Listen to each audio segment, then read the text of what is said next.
Good Shabbos and Shabbat Shalom. Mishnah Yomi is continuing for Shabbat Kitisa with the 10th chapter of Eruvin, Mishnah 8. Elon shehu meisich ol haaretz, a tree that's hanging down onto the ground, meaning the branches are hanging low to the ground, forming sort of natural partitions, natural quasi-walls around the space under the tree. So Mishnah explains him,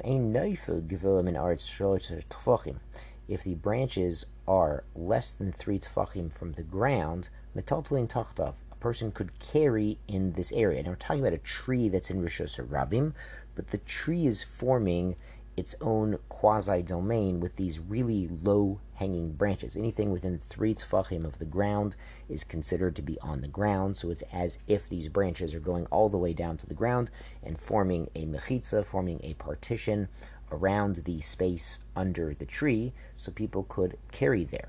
The Mefarshim do say if it's really humongous, like Beit Setayim, then it's a karpaf shulhuk of Ladira, and you couldn't carry there. It would be one of these enclosures that's a non-residential enclosure, but it'd be pretty hard to find a tree that size.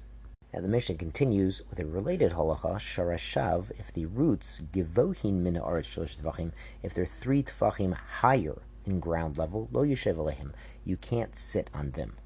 Now again, if they're within 3 tefachim of the ground, they're considered like the ground, and they are usable as a low seat on Shabbat. But above 3 tefachim, there's a rabbinical prohibition from using trees, climbing on trees, hanging items on trees. I've heard it happens more than once in yeshiva. If the guys are for a walk and someone like puts his hat on the tree or puts his jacket on the tree, on Shabbos, it's stuck. You can't put things on and take them off. So then it becomes a bottle to the tree for Shabbos.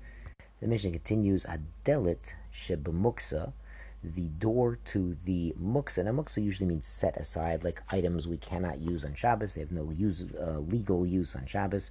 But here means the place in the courtyard where you kind of throw random stuff to get it out of sight. Now, the door to this was not a real door with hinges, but was sort of just a big board. So when you want to go in there, you pick up this big board, and then when you want to close it, you put down this board as well. So that resembles building, because you're picking up a board off the ground and replacing it onto the ground. So that's like buildings. And the Mishnah continues, so too with hadokim, if it was like bundles of thorns that you're using as a wall to close off your courtyard or your muksa, hadokim shebapirza, you put them into a breach in the wall, or to close off your fence. Machatzalot, and mats, like mats made of reeds that you could sort of lean against the fence to close off an opening and keep the goats out. Ein no'alin behem, you can't close off the gap with them on Shabbos. Again, it's like building. Ela im ken givohim min haaretz, only if they're hanging off the ground. If they're not onto the ground, then it's not like building. Lo ya'amod adam b'rshut hayachid, you may not stand in the private domain. V'yiftach b'rshut rabim, and take a key and unlock a lock or a door that's in the public domain. Or b'rshut rabim v'yiftach b'rshut hayachid, or vice versa. Elim can also mechitza gavoa sar tefachim, unless you make a boundary, a partition, mechitza, that's 10 tefachim tall, to make yourself a little mini domain around the lock, because we're worried you're going to accidentally transfer the key. Divrei Rabbi Meir. This, according to Rabbi Meir, says you need the partition because he's worried you're going to transfer the key from one domain to the other while you are unlocking the door. Amru lo, but the other sages said to Rabbi Meir, Ma'aseh b'shuk shel patamim, there was an actual event, an actual situation in the shuk of patamim. Now, this could mean the fatteners, like we say that Yitro was mefatem animals for avodah zarah in his previous life. There could be a lashon of spice makers, like pitum ketoret.